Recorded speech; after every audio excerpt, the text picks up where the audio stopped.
너는 내 하나님 여호와의 이름을 망령되게 부르지 말라. 여호와는 그의 이름을 망령되게 부르는 자를 죄 없다 하지 아니하리라. 이 말씀은 십계명 앞부분에 있는 말씀이죠. 우리 주님께서 이 땅에 오셔서 기도하는 법을 가르쳐 주셨죠. 그러므로 너희는 이렇게 기도하라.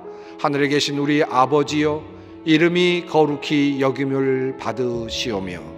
구약에서는 하나의 법으로서 가장 앞부분에 놓여진 것이 바로 하나님의 이름을 망령되게 하지 않는 것이고, 신약에 와서는 예수님께서 우리에게 매우 중요한 기도의 내용으로서 앞부분에 두어야 될 내용이 바로 하나님의 이름의 거룩함을 구하는 것이라는 사실을 우리에게 알려주셨습니다.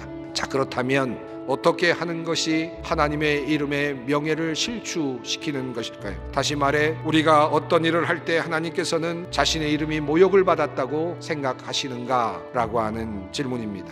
내가 만일 이 책에 기록한 이 율법의 모든 말씀을 지켜 행하지 아니하고 내 하나님 여호와라 하는 영화롭고도 두려운 이름을 경외하지 아니하면, 여호와의 이름을 경외하는 것이 어떤 것인가? 말씀 앞에 있는 내용들을 표현한 한 구절을 넣어준 것을 보면 이렇습니다. 이 율법의 모든 말씀을 지켜 행하지 아니하고, 하나님의 이름을 영화롭게 하는 것은 주님을 믿는 사람들이 하나님의 말씀을 따라 살아가는 데 있습니다. 이것이 하나님께 영광을 돌리는 매우 중요한 방법입니다. 교회 다니지 않는 사람들이 교회를 비난하는 것, 하나님을 알지 못하는 사람들이 하나님께 명예를 올려드리지 않는 것 당연합니다. 하나님을 믿는 사람들이 하나님 믿는 사람답게 살아내는 것, 그것이 하나님의 명예입니다. 두 번째로 자신의 이름을 욕되게 하는 것이라 여기시는 것이 있습니다.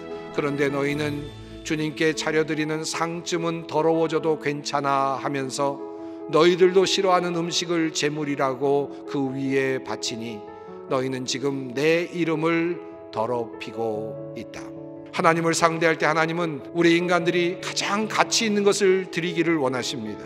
이것은 하나님께 드리는 헌물 중 흠이 없는 것으로 드려야 한다는 것을 의미하는 것이기도 하고, 우리의 모든 삶의 자세와 하나님께 나아가는 태도 전체를 의미할 수도 있습니다. 하나님은 우리가 부차적인 것으로, 덜 중요한 것으로 하나님을 여길 때, 하나님의 자녀들이 하나님을 그렇게 대우할 때 힘들어 하시고 못 견뎌 하신다라는 뜻입니다. 세 번째로 하나님의 이름을 명예롭게 하지 못하는 것은 스가랴 13장 말씀 가운데 잘 나타나 있습니다. 내가 여호와의 이름을 빙자하여 거짓말을 하니 살지 못하리라. 이것은 단지 거짓말을 하는 것을 넘어서서 하나님의 이름을 자신의 이익을 위해 사용하는 아주 파렴치한 일이기 때문입니다.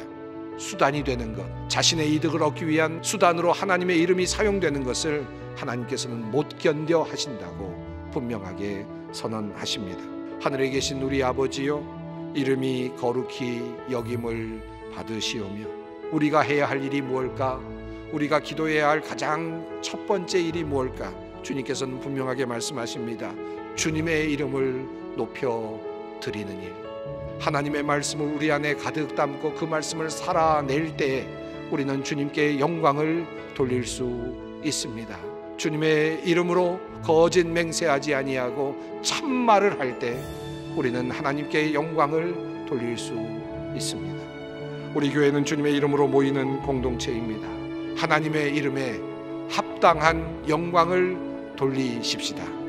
그분의 이름을 부르며 그분께만 예배하며 그분의 이름에 합당한 영광을 돌리십시다.